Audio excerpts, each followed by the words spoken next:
Philadelphia, are you ready? He said, are you ready? This is Brotherly Love Wrestling Podcast, your first stop for everything professional wrestling. So sit back and enjoy wrestling talk at its finest with your hosts, Larry Hall and Joe Corrado.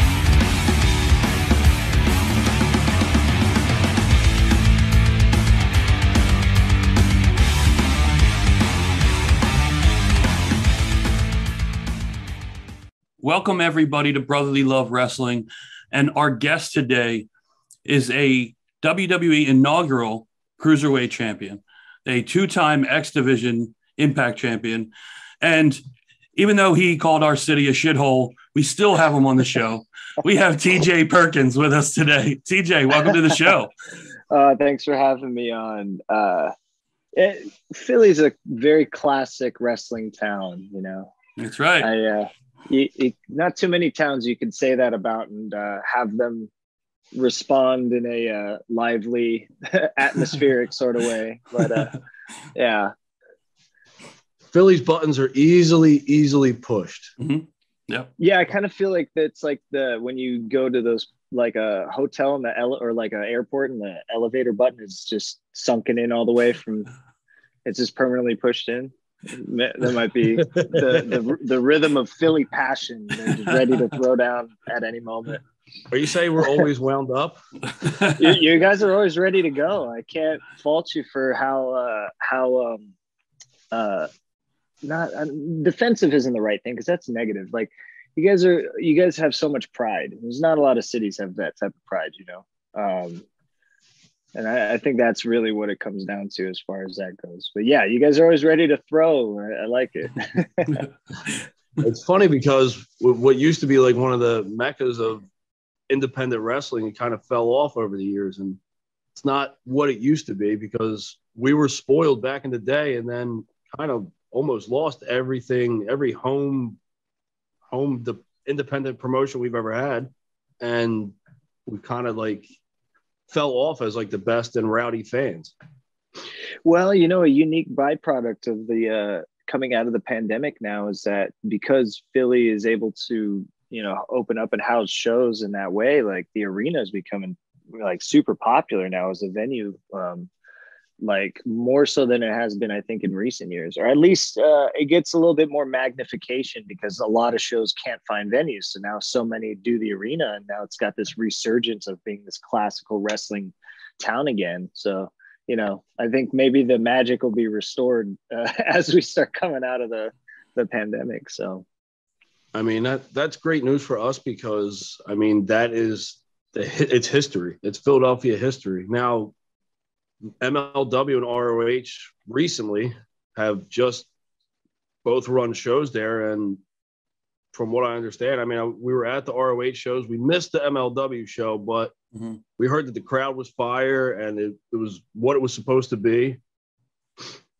Yeah, the last two, you know, I think MLW had two in a row there. And I was at both, and they were both great. New Japan just had two events there back-to-back days. That was great too. I mean, yeah, it's a great atmosphere. I think that fans are eager to flock to live events now whenever they can get it. And I think now, like, funneling everybody back into that classic venue is, you know, sort of an unintentional gem from all of this, like getting people back into live events. Yeah, it was a curse and now a blessing, I guess, because yeah. more people seem to have work too, and you're able to. It's easily accessible everywhere. Yeah, I agree. Now, I wanted to touch on something you spoke about MLW and New Japan. I wanted to talk about after your release from WWE. Like, what was your mindset like right after that? Like, were you put down with a 90-day no compete? Yeah, I had 90 days. They let me go early because it was pretty amicable. And I also knew what I was getting into. When I was released, it was something I was asking for. Like, I didn't get released like out of the blue. Like, I didn't just get cut and I was like, oh, what did I do wrong? That sort of thing. I had been asking for a year. I wanted to leave. So prior to that, I had been trying to kind of figure out what would increase my value in the company and stay. So it was kind of a year of me talking to like Vince and talent relations and saying, I'm not really happy. I feel like I'm wasting your money. I don't feel like I'm a good commodity for you. You got a lot of guys that can do what I do. And there's things that I can offer you that we're not doing. And it doesn't hurt my feelings if you don't want to do different stuff with me. But if you don't want to, then I'm ready to move on, but I don't believe in quitting. So, I said, well, what can I do better for you? So that I don't just, I don't just be one of those like jaded, angry, performers that put out cryptic tweets and like then when they do get released, they have this, they act like it's this big celebration, like, oh, now's my time. I'm not about that. So I just was like, I don't believe in quitting. How can I do better? And we just, we spent a year trying to figure out a different direction for me. And, it's a television show and they got a lot of guys and they know already who they're invested in. They know that years in advance. And so, I understood the scenario.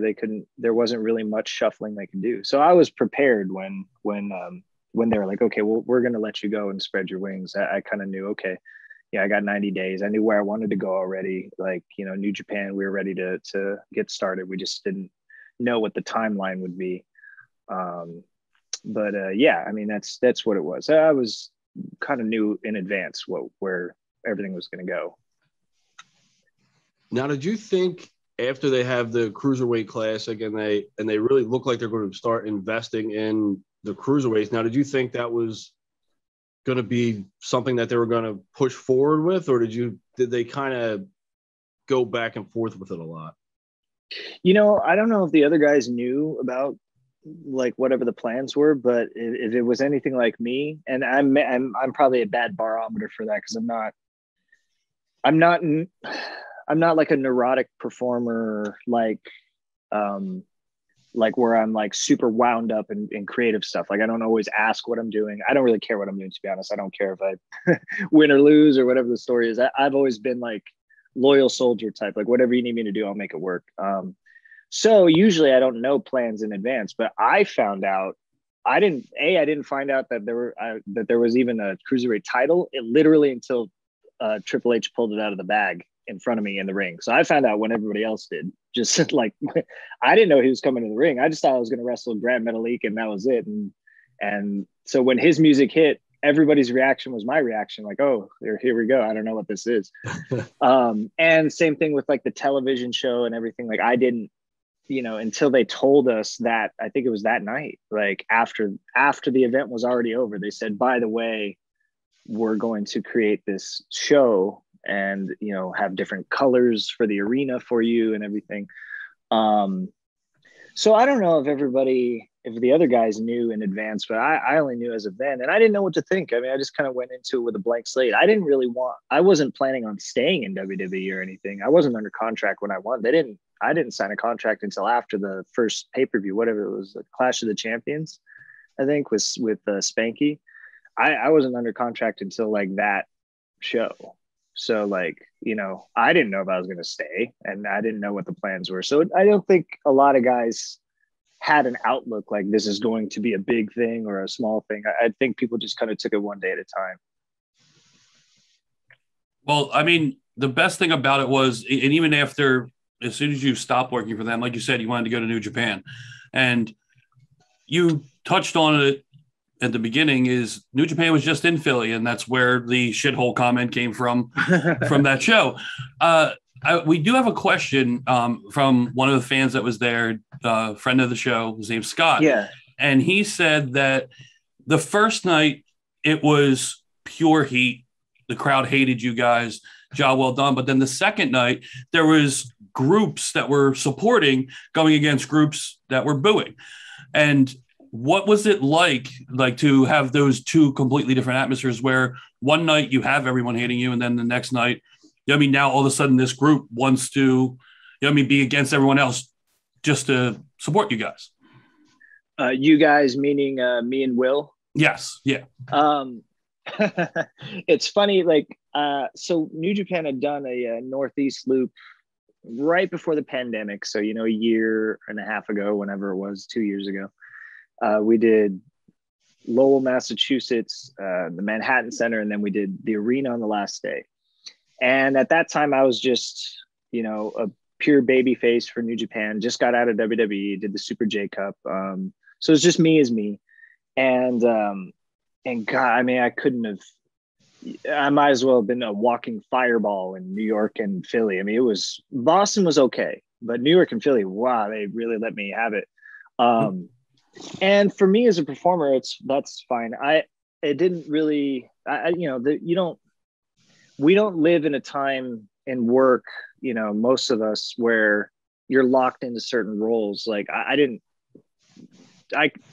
having that atmosphere made it easier for me to wrestle Ren Narita in New York, for example. Mm-hmm. And it helped him like get a pretty big match under his belt, like as a young lion pretty early on, having that New York atmosphere, because like he came into it such a heavy favorite, like they really wanted him to win. And I love having that because I can do something with that, and I can help somebody else rise up, in that way.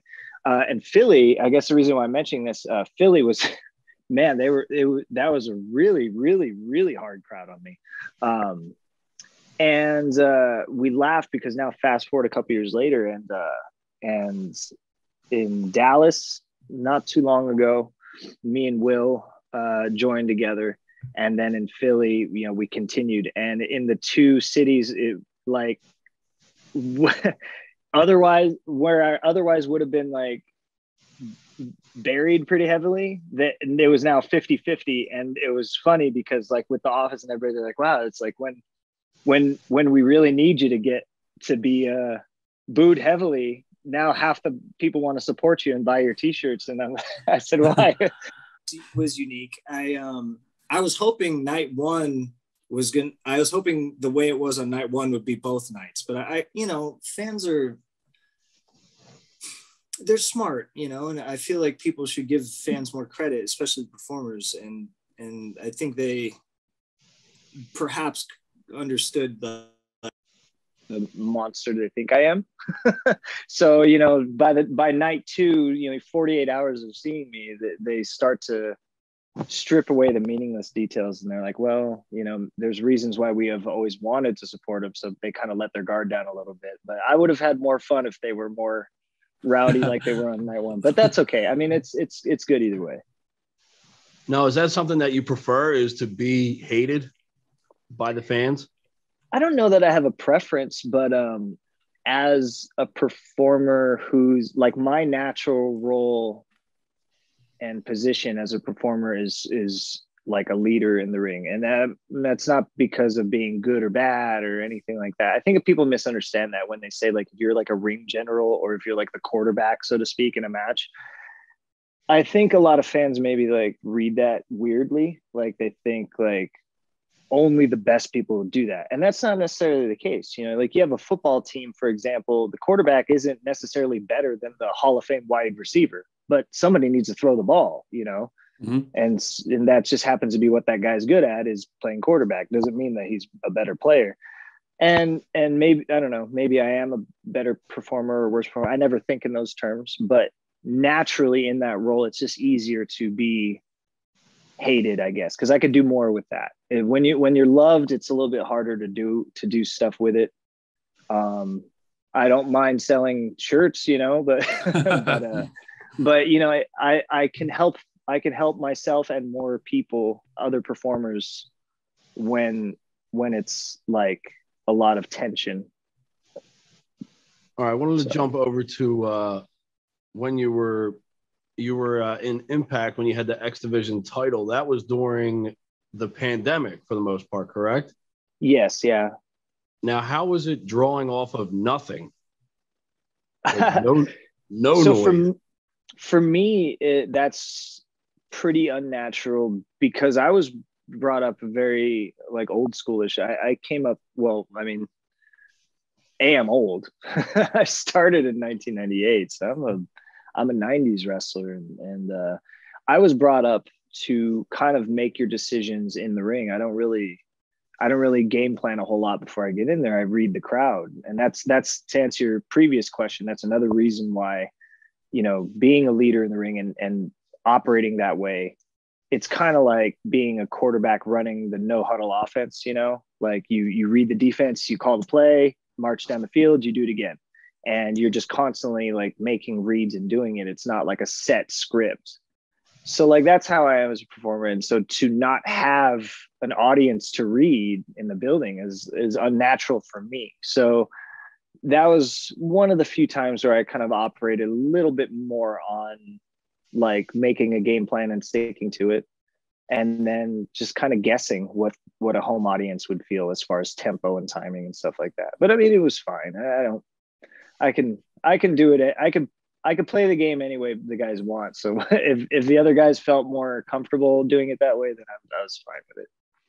So how do you respond when the crowds flip flop? Like, because how some crowds will now cheer the bad guy or the heel, the person who's supposed to be getting heat, and they'll boo the baby face. Like, how do you go about that? Like, I've always wondered that. Like, how do you play off that when it goes against your instinct going into the match? Well, I mean, a good performer will get the sound they're looking for. Sometimes you just got to figure it out a little bit. So I don't really worry about it usually, because I can get what I need to get out of the instrument. Like, I just got to play it for a few minutes and see what sounds it's making. And, if it just absolutely refuses to give me the sound I'm looking for and gives me another one, there's ways to use that and to use it properly to benefit everybody as a group. And I usually can find a way. That's not that hard. I think it's just it's a patience thing. A lot of performers, they get nervous or anxious, impatient. They don't know themselves very well. So when they get into the ring, at times they kind of go into panic mode or fight or flight. And they don't know what to do with themselves, so to speak. It's like the Ricky Bobby Talladega Nights thing. Like, I don't know what to do with my hands, like that sort of thing, So I think a lot of times younger performers or I don't want to say inexperienced, but less experienced performers, sometimes they'll struggle with it because it feels like everything's happening super fast in their minds. And so I guess, for me, like being around so long and having so much experience in different places, the game is a lot slower for me. I could see things as they develop a little bit easier. So, I can take any reaction and make something work. And if I'm not getting any reaction, I can create one and make it work. It's not, it just comes with time. Now, is that a lost art form? Being able to draw, it's kind of like freestyling within a match. Off the crowd. I definitely think it's a lost art. I mean, it's not beyond just a lost art. It's an abandoned art. I mean, guys just don't learn how to do that anymore. A lot of times when guys are going to perform with me, sometimes they go into it a little bit more anxious and nervous than normal, because I don't operate like that. It's an art that isn't taught anymore. So a lot of times guys don't understand how that's going to work or how it's going to go. And then the second and third and fourth time they work with me, they're super at ease, because then they understand like how it goes. But the first time, it's like they like not having those answers and trying to create your art that way. It can be nerve-wracking for a lot of current and younger generation performers. They just don't learn that way anymore. You would think of a generation that like loves Bret Hart and Shawn Michaels, they would understand that, because those guys always fed off of the crowd. I mean, there's a certain element of that still exists. Like, it's not totally like, abandoning the crowd, but there's a certain philosophy and way about it that used to be purely that. I mean, it's derived completely from that. That's how I was taught. And so some of it is a lot of them don't know how to manufacture something in that way. And that's what makes, I think that's what makes some guys uncomfortable or more comfortable than others, because they don't, like I said, it's like, I don't know what to do with my hands, like that sort of thing. They kind of feel like a little bit lost. They don't know how to adjust their speed. They get a little bit nervous, you know? So, and like we said before, you and Will Ospreay have been teaming up. Does he have the same type mindset going into the ring as you, like you said with that? I think Will is he game plans a little bit more, I guess, if I could explain it. He's got really good instincts as a performer. He has better instincts than I think he thinks he has.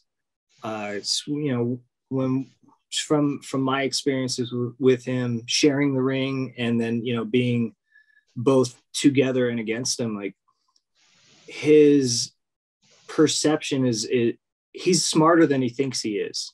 I think like he'll do something and I'm like, I almost want to pull him aside and be like, do you understand why this was brilliant? And like, cause he doesn't realize that it was a great decision. Like maybe it's a timing or tempo change or something. And then in some ways he is very new generation, that it will game plan a lot and work off of a set menu that he has his mind and heart set on.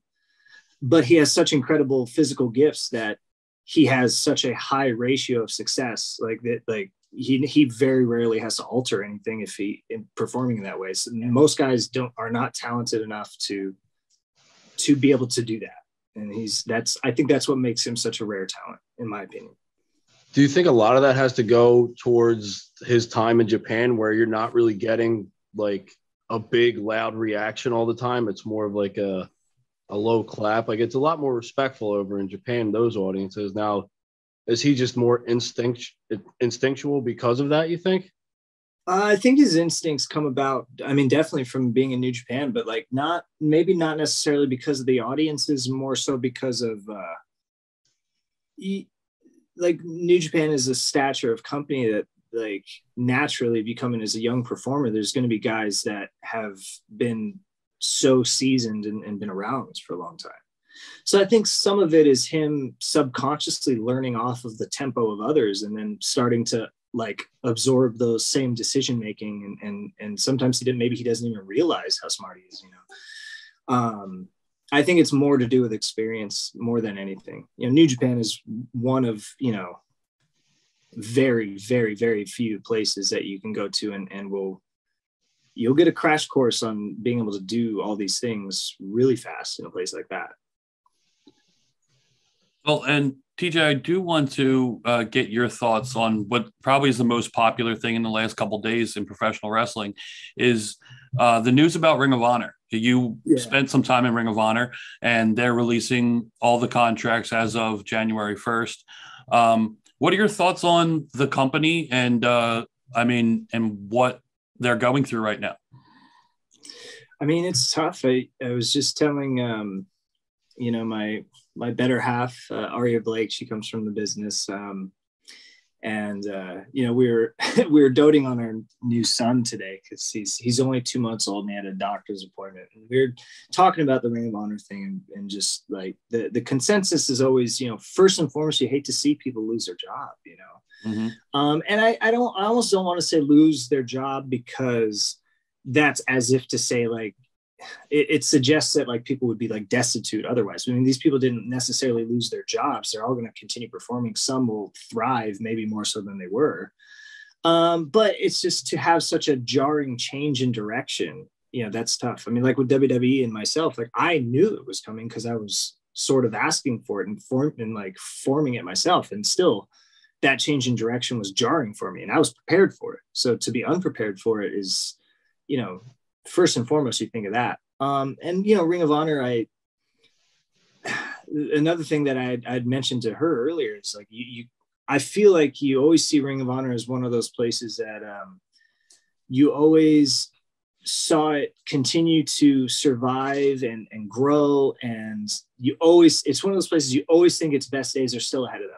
Always, always, always. And so now it's like, you know, there's a level of uncertainty that I think they, you know, at least with Ring of Honor, you've never experienced before.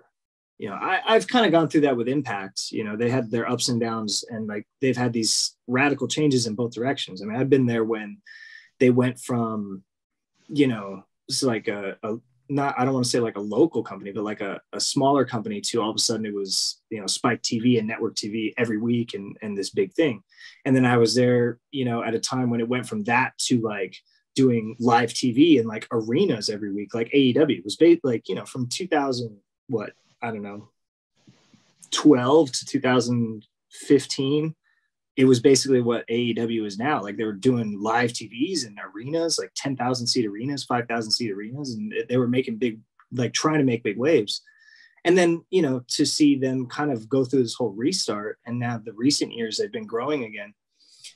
I guess you wonder if that's like how that'll put Ring of Honor, where they'll be as far as that sort of timeline, because they've always been on one trajectory, going from a regional company to like sort of like the leader of the indie boom, so to speak, then, to become this proper mainstream company under Sinclair. You just kind of wonder what the next step is. Like they've never had a pivot like this. So. Yeah. Go ahead, Joe. Now, is there anyone that you've seen from that roster, if you were to put your scouting cap on, that you would bring in to MLW or New Japan? Like, who would be that first pick? Like, who's that one person you want to get in the ring with? I mean, God, the easy answer is probably Gresham, right? Yeah. Mm-hmm. Stylistically, maybe. Selfishly, I've shared the ring with him before, so I know how good he really is. And I know him, personally. I think he's a great guy. So, he's one. It seems like that their Ring of Honor was a company in recent years where they've had a larger influx of first time, like career springboard sort of guys, like that people didn't know. A lot of the Pure division seemed to be like guys that were newer guys, or just people that people didn't know, like, I mean, I used to, I like the Catch Point shirt, by the way. Thank you. Because I was going to say, like Tracy Williams is a guy, for example, that like, I've always enjoyed being around him, being in the ring with him, and just watching, like hoping for more from him. I think there's a couple newer faces in the Pure division. Their names escape me. I feel bad for that, but like, they were really good. So I think in that sort of way that I'd hope to see them land in some places where hopefully I can be able to get in the ring with them selfishly, because I feel like they would benefit me and help me have some good performances. So. Yeah. And like you said, with this quote unquote forbidden door open now, is there a world eventually where we might see TJ Perkins interest in AEW, or do you like where you're at, where you're able to kind of bounce back and forth with Impact and New Japan and stuff like that? I mean, I like where I'm at. I don't really have any bucket lists, so to speak. I mean, I've talked with the guys at AEW a little bit. A lot of them are, they're my friends, including people in the office. So, that subject has been broached, but it's not something that is necessarily a goal of mine. Which isn't to say that it's not a good goal or a viable goal, because I know that is a thing for a lot of people. Like for the past, I don't know, 20 years, it was like how WWE has to be the goal if you got into wrestling. And there's a lot of validity to that. But for me, even over the last, I've been wrestling 23 years now, and over the last 20 years or whatever, WWE was never my goal. Like I always wanted to go to New Japan and CMLL and do the things that I'm doing, and so for this current generation, I feel like AEW is so strong and viable now that's like the new WWE goal for like young people or fans that start, get into wrestling. Like you have to want AEW, right? And like, it's not, I feel the same way about that as I did about WWE. Like, I think it's great, and I understand the goal for most people. For me, it's not necessarily a bucket list, but I'm sure I would enjoy it. They have a great roster. Their show's amazing. A lot of the guys are friends of mine, so I know I'd have a lot of fun. But they have a lot of guys, and I'm sure they know what they want to do with it. And to be honest, they have too many, and it's. I feel like you would run into the same, as a performer, you would run into the same problems there as you would at WWE as far as volume. You know, it's tough. But I like what I'm doing now. New Japan's always going to be like my first home. And now having like returning to CMLL, which is another place that I call home and an early place for me. Working between those two companies is something that's very fulfilling for me right now. I couldn't ask for more than that. Now, you just got back from Mexico, correct? Yeah, just a couple of days ago. Yeah. Now, how long are those trips usually? Oh, I mean, it varies. Like, you know, the first time I went down there, you know, I worked for them when I had just turned 18 and I lived there for a year, and you wrestle every day. I mean, 6-7 days a week. And this trip, because I have to still split time with New Japan and MLW and stuff like that, to be honest, my impact schedule is thinned out because of so much stuff that's on my menu. So, you know, this trip happened to be just half a week. And I think maybe future trips might be a week, 2 weeks, but it'll vary. It depends on, you know, what your situation is. Some guys may go down there, and a lot of guys that you see it, sometimes guys will love it so much they never come back, and they end up making a career there. They stay 8 years and then they come back and sort of retire. So TJ, before we let you go, I have one question that I'd like to ask wrestlers and performers, and that's, if you have one, that is, what is the one piece of advice that helps you day in, day out, inside, outside the ring in the professional wrestling business? It's an old saying, and older wrestlers probably laugh at it because it's like kind of cliche and sort of like it's just an old saying. But in wrestling anyway, it's an old saying. And the saying goes, the only thing that's real is the money and the miles.